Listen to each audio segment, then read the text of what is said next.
Hello, Dave Bioki here with the basics of ChatGPT, generative AI, and chatbots in general. One of the first questions I get whenever I teach courses is what's the difference between ChatGPT and Google? That's a really nice place to start because it gives you a really good intuition of what this tool is good at and why it isn't Google. All right, so if I had a query where I'm looking through my refrigerator and I've got a couple of things hanging around, salmon, some chilies, tomatoes, and I'm just looking for an herb that might go with these ingredients, if you type that into Google, you can think of Google as the librarian of everything that has already been created on the internet. So Google is going to go into the library and it's going to find something that's been already made. It knows where all this stuff is, and it's going to point you to those things that are already made. A chatbot is an entirely different creature. It's like a little writing intern that follows you around everywhere and creates stuff for you on the spot. So here, if I type in the exact same request, it is actually not going to search the internet for a recipe that already exists.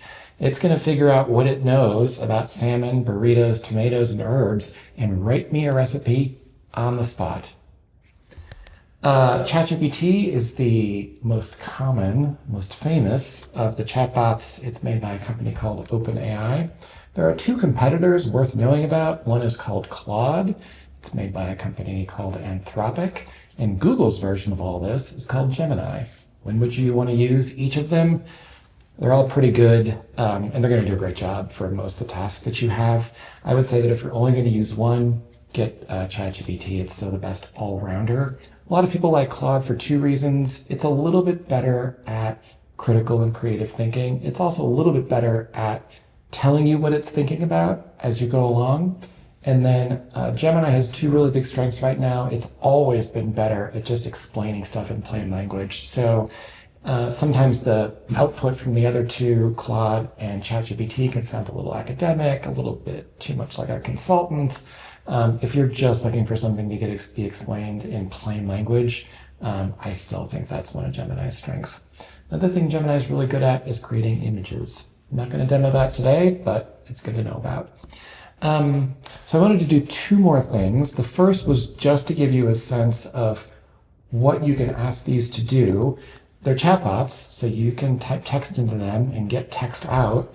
You can also give them images. So here's an image of a cartoon with two guys looking at a bunch of math, and in the middle it says then a miracle occurs. And I'm simply going to ask, what's happening here? Another thing you can do while it's thinking about that is the latest version of ChatGPT 5 can actually make you apps.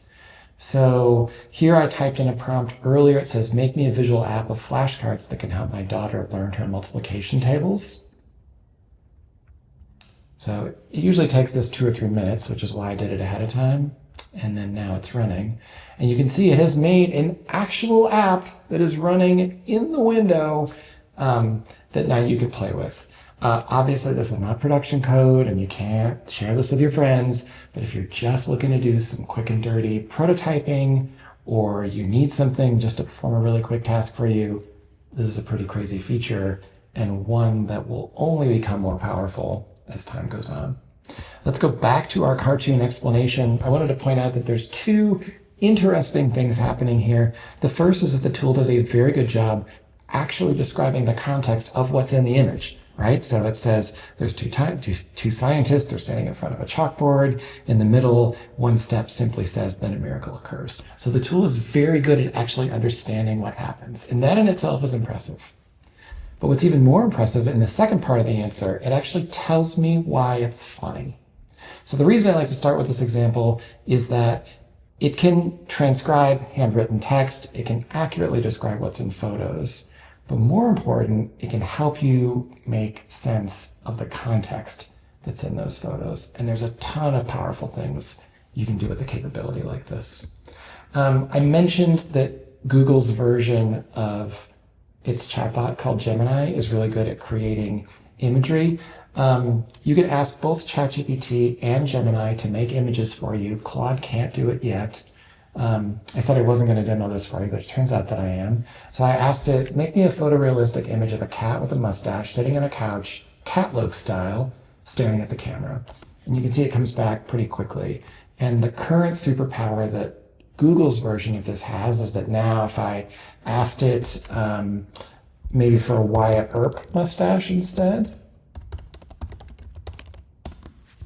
It should be able to take that art direction and give me something that follows that direction immediately. Okay, obviously just a super quick overview, but I just wanted to give you a sense of what this thing is and how it's different from Google. Thank you for watching.